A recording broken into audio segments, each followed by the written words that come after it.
it's really been a time for me to reflect on my style evolution, or whether we consciously realize it or not. We are influenced in our sartorial choices by things and the environment around. Hello Luxe lovers, and welcome to another video. Today's video is going to be a little bit different. We're going to be talking about what is perhaps my favorite time of the year when it comes to fashion, when it comes to dressing.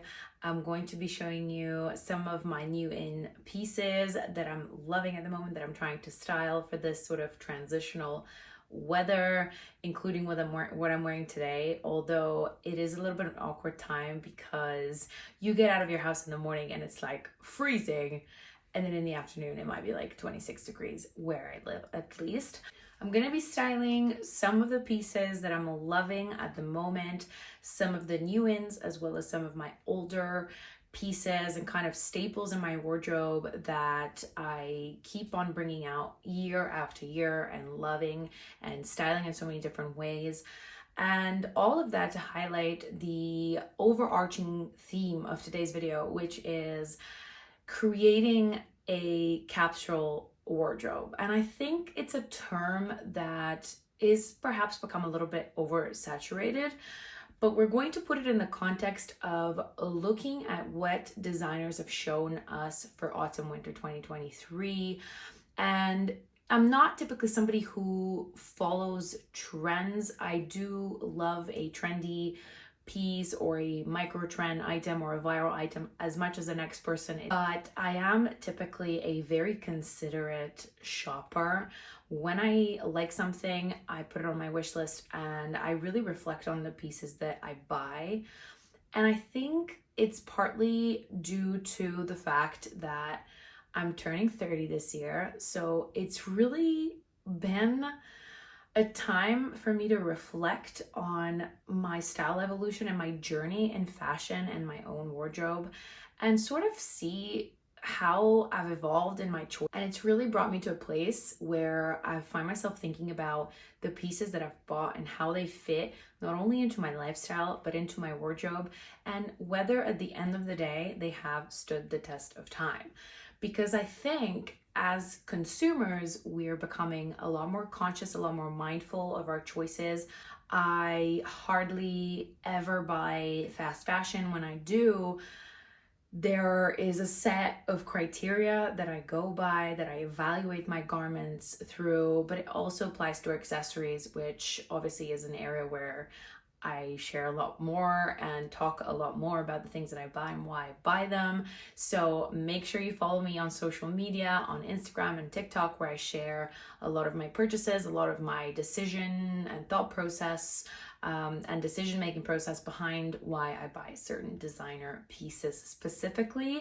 I think it's really important to have critical thinking when it comes to the decisions that you're going to make. Hi, my name is Joanna and I'm a luxury branding specialist with over 7 years experience in the luxury industry. So specifically today, I want to look at some of these trends. And like I said, I'm not typically somebody who looks at the runway and thinks, what's the next thing that is, gonna be trendy. I just am not that person. I've worked in the fashion industry for many, many years to know that fashion is cyclical and things come and go, especially in the era that we live in now, in the digital era where TikTok trends are literally born overnight and can disappear in 24 to 48 hours or less. It's really important to be aware of your true values, and that's the best way I can summarize it, of your true values when it comes to style, and knowing your style and knowing your body and letting that inform the decisions that you make when you purchase things and why you purchase things and whether those things fit the rest of your wardrobe. So for autumn winter 2023, it is all about refined elegance. And I think that's one of the best ways that I can summarize what we're looking at. We've got really refined silhouettes. We've got precision in the cuts, in the fabrics, really tailored silhouettes, as well as silhouettes that will drown the frame. We are seeing items that really feed into this idea of what will stand the test of time. And the reason this is important and relevant, whether you follow fashion trends or not, is because fashion has a tendency to always mimic and respond to the economic environment, to the economic climate. So what happens in a recession, which is indeed a reality for many, many countries around the world, the global sort of climate of recession means that people are generally shopping less. When we think of micro trends led by, for example, TikTok, such as recession core, or even purely the term quiet luxury, which really dominated the discussion this year, it's not truly just about the aesthetic itself. It's about truly how, at the very core, whether we consciously realize it or not, we are influenced in our sartorial choices by things and the environment around us. And ultimately, our sartorial choices, again, whether we realize it or not, are led by or dictated or to some degree influenced by economic stability or instability. And that has always been the case throughout fashion history. You can look up the lipstick index or the hemline index to kind of do a deeper dive into these ideas, but that is really what the idea is. So we're looking at designer runways. Okay, I'm gonna have stuff showing on the side and illustrating some of the examples. One thing that was really across the board for everybody was this pared back aesthetic. There's this rise in the earthy tones, for example. We've got versatile layering, we've got little to no jewelry. This is also very, very important. We saw this on the red carpets, which again, a massive statement of really truly reflecting what is going on inside fashion and outside of it. There's a rise in practicality, like I said, so practical bags I talked about. Even pop culture is in a sort of almost ironic way sometimes mimicking this, such as Succession, where we derived the term of ludicrously capacious bag. Because she's brought a ludicrously capacious bag. And really that's the opposite of the ostentatiousness that we've been seeing for a while now with the trend of micro bags and mini bags.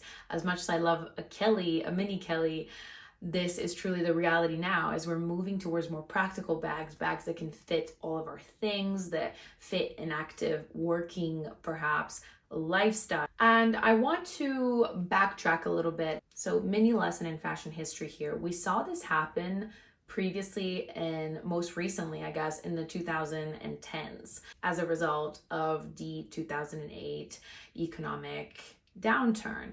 We had muted tones, we had simple silhouettes that became really popular. Of course, you're always going to have this class of consumer that is going to that's going to still buy into high-end goods, into luxury goods.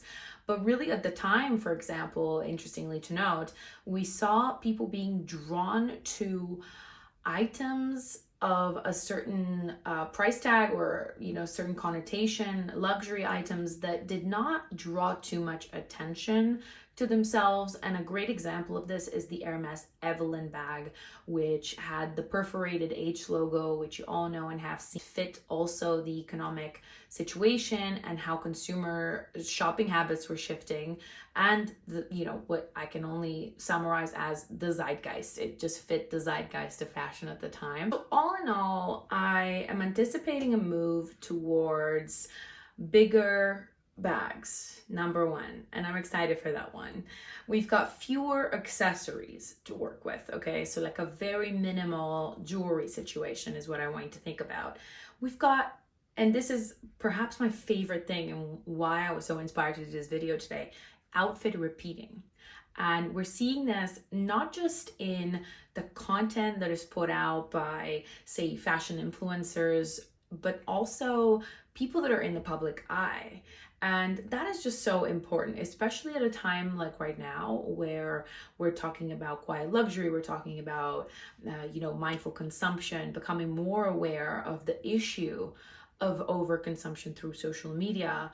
Outfit repeating is such a key concept to grasp and try and master, in my opinion. So the ethos for 2023 and beyond, in my opinion, is buy less, buy better, but also make it last. I always say this when the new season catwalks and images from catwalks roll in, and you see that the core pieces that are sort of shown across the board include a black coat and a white button down, you know it's going to be good. We're looking at curating a future-proof wardrobe, something that's going to accompany our lifestyle, that's going to fit who we are and how we evolve as well with our style. So while you're going to be seeing pictures for reference here on the side, I'm going to be looking at them down here, okay? So just in case I'm looking down, no, I'm looking at the same thing you're looking at. So the coats, we're starting with the coats, okay? One of the most important things that I always say going into the new season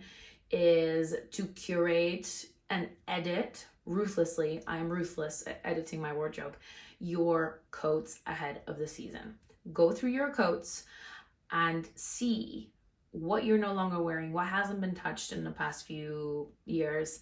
Find a way to repurpose it, donate it.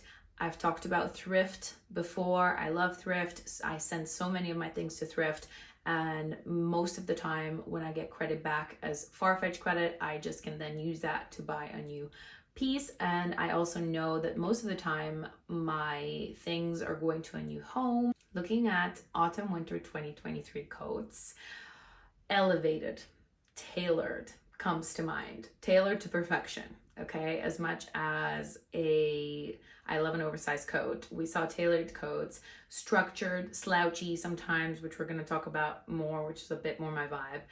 We had Dolce & Gabbana, the hourglass shape, which they are so very well known for. Sculpted, defining the waist. We're offering up this like glamorous take on a classic black coat, which is really amazing. Victoria Beckham, we saw a long line tailored coats. Love it. Kate, The Row, two brands that we're always going to be referencing here on this channel.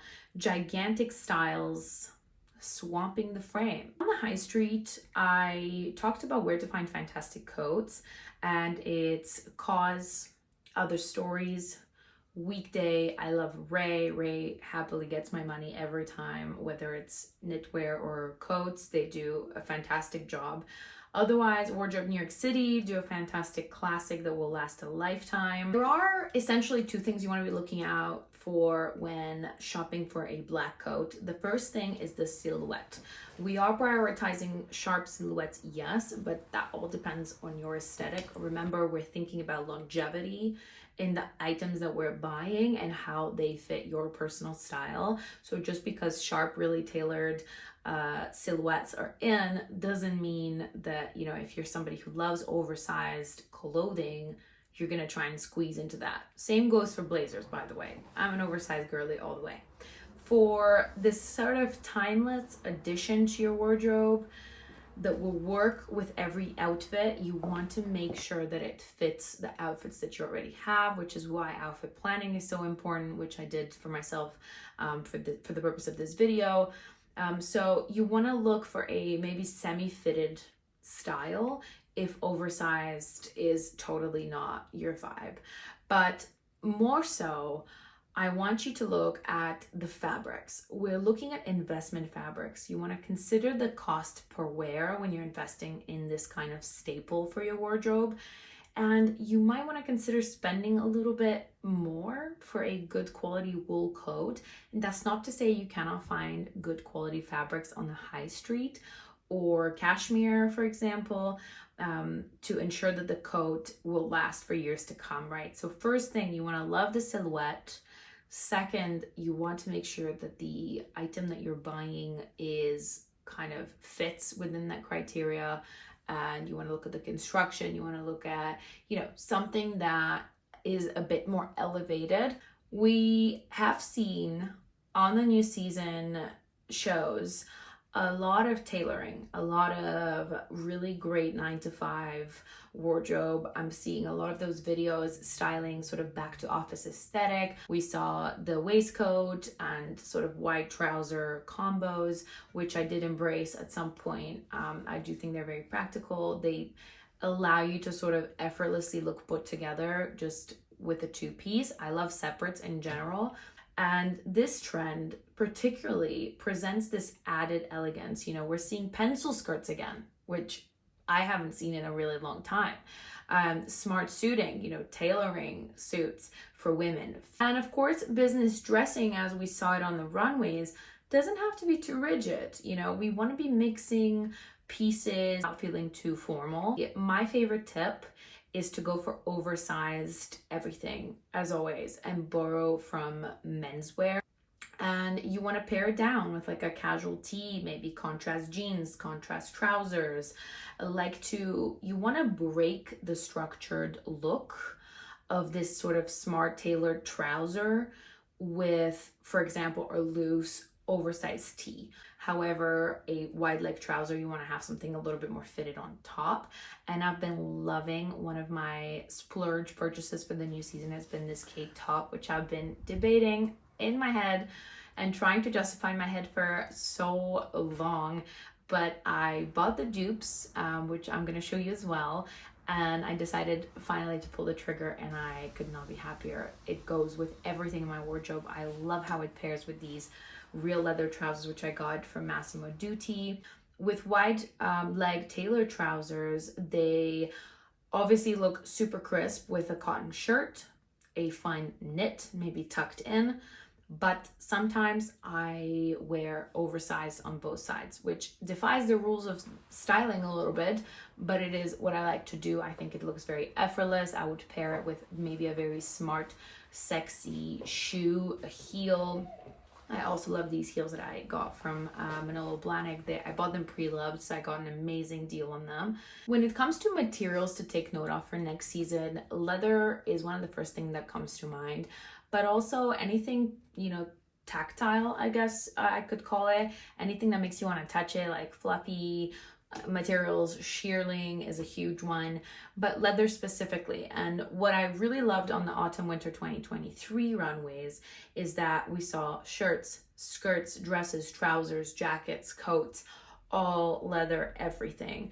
And I think there are so many brands now, going back to this idea of what I was saying about sustainability and having that sort of consideration and mindfulness also, that have done an incredible job with vegan leather. I love the skirts from Proenza Schuler, Bottega, you know, the leather coats from Kate, Ferragamo, Gabriela Hearst, especially we saw the red, the burgundy, another color to take note of, perhaps also into next year, as we've just seen the runways for next year, is something that is here to stay. I want to talk about two of the trends that I don't think are worth your money, or at least in my opinion, are not worth the money in terms of sustainability and evolution of that trend. I do think there are some things that when it comes to that, it's not worth, you know, perhaps buying the designer version, if that makes sense, or splurging on that. The first thing is metallics. Now we're seeing so many metallics, high shine finishes on the autumn winter 2023 runways. And it's no surprise because almost every autumn winter collection for the past few years has featured some element of high shine finish or sequins or metallic specifically. Last year it was gold, this year it's silver. And again, it goes back to this idea of the cyclical nature of fashion. So it's something that comes and goes, and specifically ahead of festive season and holidays, it's something that obviously would appeal to many, many people. But I do have concerns about the sustainability of such items. We had a moment with feathers a few years ago, and that kind of raised the same questions in my mind.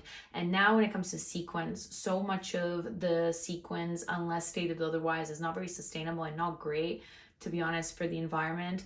And the rate at which we are purchasing these things for an occasion and an occasion only just doesn't sit right with me in terms of what we're talking about, which is the longevity of that item within the context of your wardrobe, but also with consideration to everything else. So focus is solely on silver this year. And while I love some of these silhouettes, here we're seeing Ferragamo, Proenza Schuler, I don't think that that's something that is worth necessarily investing in unless, once again, you really love metallic leather pants, which I have been tempted by in the past. I just don't think they're for me. I love leather, and I bought my first pair of real leather pants this year.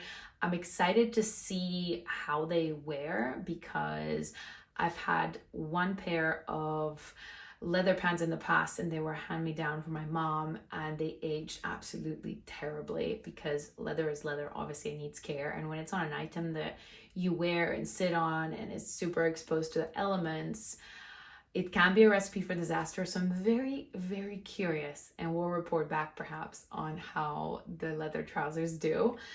Thank you so much for watching today's video, and I can't wait to hear your thoughts about the autumn winter pieces that I've shown you today, some of the trends that we've discussed. What are some of your favorite trends? Let me know in the comments below. Also, anything that you would like to see going forward on the channel, also please comment below. Make sure you like, rate, subscribe, share with your friends, and I'll see you in the next one.